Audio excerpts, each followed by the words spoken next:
Okay, so I'm going to be talking about why titles don't feel very important in WWE right now. And I'm going to be using Backlash and the WWE brand split to kind of drive my point home as to why I feel this way and why the titles just don't really feel very significant to me. I'm going to start with the Universal WWE or the WWE Universal or the championship that Roman is holding right now. I'm going to start off with that one. I understand that Roman has it in his contract that he only has to wrestle a couple dates a year, and I'm not proposing that he defend the title every night and wrestling every night. I don't think he would be as big of a draw as he is right now if he did do that. But when you're at a pay-per-view or a premium live event, when you have one of those events, that's the one night where there should be a title match, because isn't it during this event where you are showcasing all the storylines you've had on WWE programming, all the top stars? It's supposed to feel like a big event. And I feel like when the title is missing, that bigness is missing as well.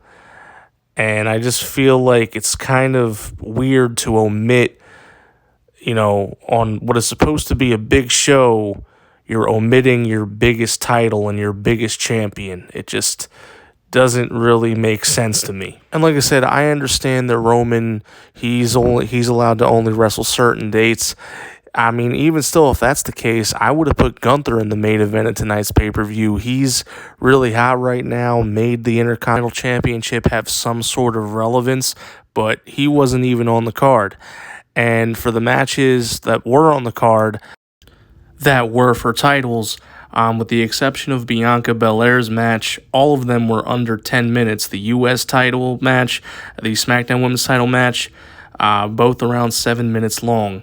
And the thing about Bianca is, yeah, she had a great match with Io, but I feel like the whole rivalry was just kind of thrown together. It was just a filler match, so she can just swap titles with Rhea before she moves to SmackDown. Overall, Backlash was a good pay-per-view with good matches, but its absence of championships was very prevalent and really showed the weakness of the WWE title scene right now. And even though the tag team champions were in the main event, the titles themselves had nothing to do with the match they had against who was supposed to be a challenger for those titles in the Usos. So I just thought that was kind of weird. Women's tag team champions were not even on the card, and they were both drafted to Raw.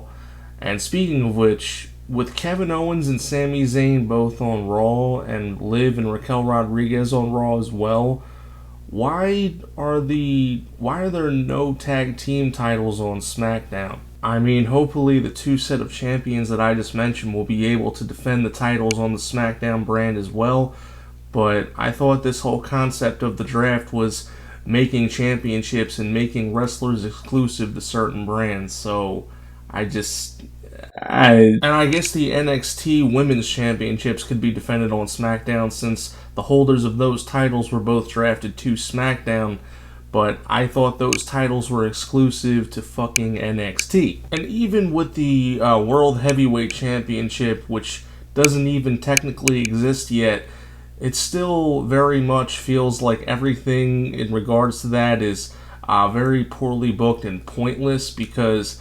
WWE said this title was going to be exclusive to Raw. Meanwhile, in the tournament for that title, you got a set of SmackDown and Raw superstars both vying for the championship. I mean, I know a Raw superstar is eventually bound to win and take the title to Raw, but lately everything in regards to the titles just feels very thrown together and very poorly booked and planned out, and I don't know, I feel like WWE needs to tighten this up a little bit. But anyway, those are my thoughts. Please give suggestions for other topics for me to talk about. Have a good day. Bye.